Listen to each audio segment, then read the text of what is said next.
प्रिय छात्रों नमस्कार। पाठ्यपुस्तक कक्षा 7 जिसका कि नाम है रुचिरा द्वितीयो भागः, इसका आज हम प्रथमाः पाठः पाठ का अध्ययन करेंगे जिसका नाम है सुभाषितानि। छात्रों, सुभाषितानि शब्द का अर्थ होता है मीठे वचन, सुंदर वचन। अर्थात हमें दैनिक जीवन में अपने सभी के साथ किस प्रकार का व्यवहार करना चाहिए तथा हमें किस प्रकार से रहना चाहिए, अन्य हमारे चारित्रिक विशेषताओं के बारे में जो कुछ भी कहा जाता है हमें यह सुभाषितानि के माध्यम से पता लगता है। आइए हम इसके श्लोकों का अध्ययन करते हैं।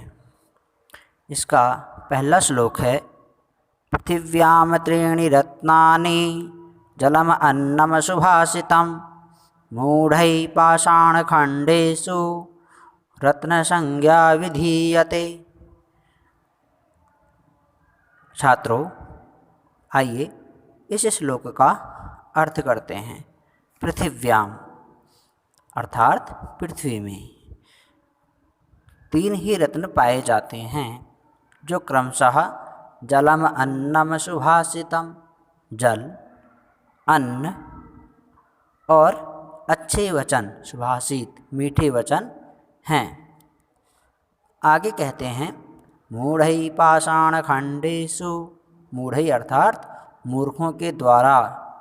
कहते हैं इस संसार में 3 ही अच्छे रत्न हैं, फिर भी जो मूर्ख हैं वे पत्थरों के टुकड़ों को ही रत्न मानते हैं। अर्थात हमारे व्यवहार ही हमारा परिचय है। आइए इसका अगला श्लोक पढ़ते हैं। सत्येन धार्यते पृथ्वी सत्येन तपते रविः सत्येन वाति वायुश्च सर्वे सत्ये प्रतिष्ठितम्। सत्येन धार्यते पृथ्वी, कहा है सत्य से ही पृथ्वी का धारण होता है, सत्य से ही सूर्य तपता है, सत्य से पवन चलता है, सब सत्य पर आधारित है। अर्थात छात्रों, हमें दैनिक जीवन में झूठ का सहारा कदापि नहीं लेना चाहिए। अगला श्लोक है दाने तपसि शौर्ये च विज्ञाने विनयेनये विषम्यो नाहि कर्तव्यो बहुरत्ना वसुंधरा।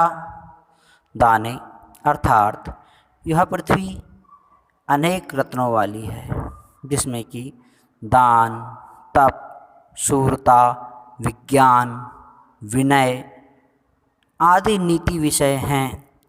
अतः हमें इस वसुंधरा पर, इस पृथ्वी पर, वसुंधरा अर्थात धरती पृथ्वी पर हमें विस्मय आश्चर्य नहीं करना चाहिए कि मैं ही सब कुछ हूँ, ऐसा हमें नहीं मानना चाहिए। अगला श्लोक है सद्भिरेव सहासीत सद्भिः कुर्वीत संगतिं सद्भिर्विवादं मैत्रीं च नासद्भिः किंचिद आचरेत्।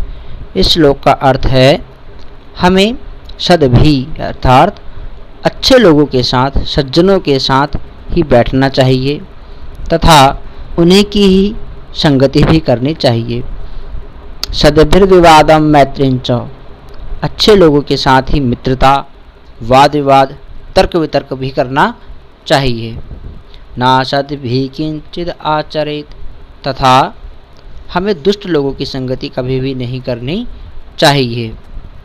श्लोक नंबर 5 है धन धान्य प्रयोगेषु विद्यायाः संग्रहेषु च आहारे व्यवहारे च त्यक्तलज्जः सुखी भवेत्। एक विद्यार्थी को अपने जीवन में धन धान्य के प्रयोग करते समय, अर्थात किसी भी चीज़ का प्रयोग करते समय जो उसके लिए लाभदायक हो, विद्या ग्रहण करते समय, आहार व्यवहार करते समय संकोच को छोड़ने वाला होना चाहिए।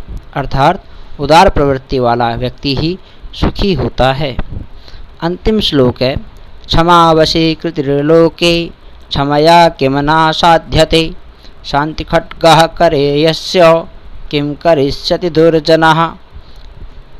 छात्रों, किसी भी व्यक्ति को माफ़ करना इस संसार में सबसे बड़ा धर्म माना गया है, सबसे बड़ा पुण्य माना गया है। तो इसका अर्थ समझ लेते हैं। कहा, क्षमा संसार में सबसे बड़ा वशीकरण होता है। माफ़ करना किसी को, इससे बड़ा कोई पूर्ण कार्य नहीं होता। जिसके हाथ में क्षमा रूपी तलवार है, दुष्ट व्यक्ति भी उसका कुछ नहीं बिगाड़ सकता। अर्थात हमें किसी को माफ़ करना वाला होना चाहिए, ऐसी प्रवृत्ति, ऐसा स्वभाव हमारा होना चाहिए। आज के लिए इतना ही। इसके आगे का अध्ययन हम आगे करेंगे। नमस्कार।